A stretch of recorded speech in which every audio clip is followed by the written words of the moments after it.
So America will have three major advantages in this war. Okay? These three advantages are of course, technology, propaganda, and money, wealth. These are the three major strengths of the American empire. Right? Technology is just what you see every day, right? The satellites that are able to precision target these airplanes that are the greatest war machines in the world. Okay, so America is home to the greatest scientists, the most advanced weaponry. Okay, that's just technology. Propaganda means that America controls information space. It controls the internet. It controls the world's most powerful media, including the New York Times, CNN, BBC. It controls YouTube. It controls Google. It controls information landscape. America does not want you to know something. It can hide it from you. America can control the discourse. It can control how you think about the world. That's propaganda. The last thing is money. Okay? And it's a very simple idea. The United States controls the US dollar, which is the reserve currency of the world. And the United States can print as much US dollars as it needs in order to win this war. It has an infinite money printer. Okay? And then it can use this money to bribe people to fight this war, right? It can pay for mercenaries. It can bribe ethnic minorities to rebel against the government in Iran. It can bribe Iranian officials to betray the government, okay? So, looking at these three things, you would think that America is invincible, right? But again, we need to think about the law of asymmetry and recognize that these advantages are also disadvantages, all right? So, let's discuss this. Technology.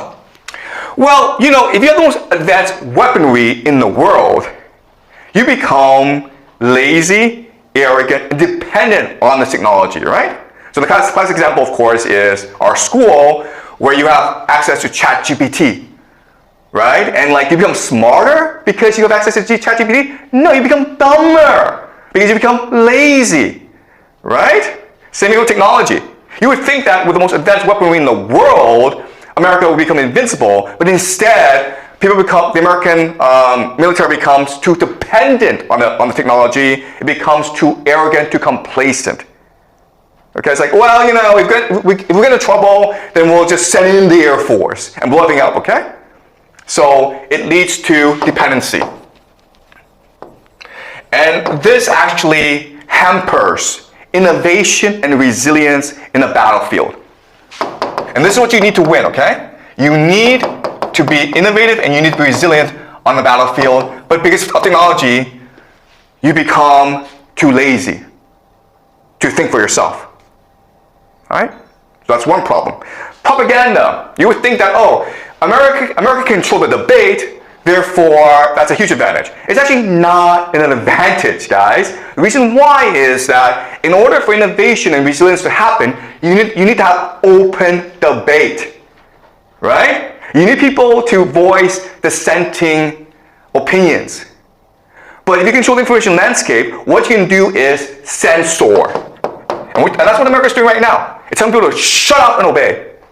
You're not allowed to point out that this war is stupid and America can't win this war. Otherwise, you'll be kicked out, okay? So this means that there's really a lack of rigorous debate within the American government, within the American military, within the American elite, which of course will lead to hubris. It will lead to bad decision making. No one will point this out because they're too afraid of pissing off the president and his people, so they shut up and America will keep on making the same mistakes over and over again, okay? We call this drinking your own Kool-Aid, okay? Okay, they're basically getting high on their own supply is another phrase that we use.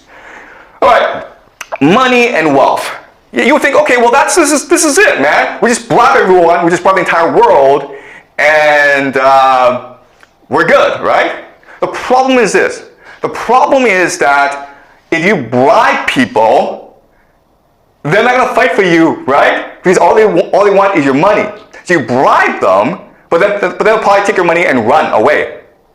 Okay? Or they'll figure out how to get more money out of you by cheating you. So right now, the Americans are going to fund these militias and ethnic minorities and opposition groups against Iran, okay? Guess what, guys? These guys are hustlers, right? They're not fighting because they want more freedom. They're fighting because they want to rip off the US government. And so this money issue can be a problem in the long term because the people you're bribing, you can't even trust. And they're not motivated to actually win this war for you. They're actually motivated to scam you as much as possible. And they could be actually a problem in the long term because you're putting so much resources into these hustlers. Okay? This was part 2, and in part 3, Professor Jiang shows 3 disadvantages of America. Subscribe for part 3.